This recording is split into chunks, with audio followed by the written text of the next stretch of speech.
Бізде 2025 жылы тәуелсіздік ұрпақтары деген үлкен жобамыз бастама алып отыр. Оның негізін Жетісу облысының қоғамдық даму басқармасының негізінде қаланды. Қазіргі таңда енді бізге өтінімдер қабылдау мерзімі басталды.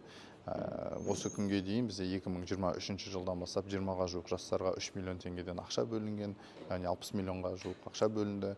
Енді биыл тағы 10 жастарға біз 3 миллион теңгеден грант бөлу ниет етіп отырмыз. Енді бұл жастардың ішінде негізінен біз қазір акцент қойып отқан негізгі жастар ол ауыл жастары. Біздің Жетісу облысында 184 мың жас бар. Соның 61% негізі ауыл жастары, яғни 114 мың жас бар. Яғни соларға мүмкіндік ретінде біз осы жылы акцентті негізі соларға қоямыз деп отырмыз.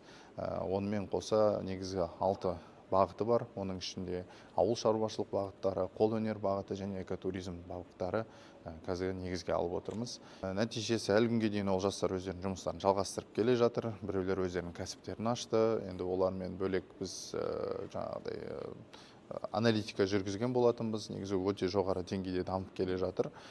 Биылдан бастап енді ол адамдар, яғни былтыр біздің тәуелсіздік ұрпақтарын жеңген адамдар өзінің кәсібін жақсы бағытта дамып, өзінің инвестицияларын арттырған себепті біздің биылғы комиссияның мүшелеріне де оларды қарастыратын боламыз.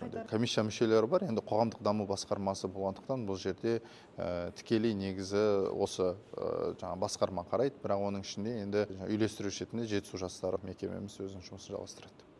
Бізде арнайы Жетісу облысының акиматының сайтына және Жетісу жастарының сайтына, одан бөлек Жетісу жастарының Instagram парақшаларына салынған болатын. Сол жерде біз негізі толық ақпарат береміз. Өздерінің байланыс нөмірлері, сонымен қоса почталар барлығы көрсетілген.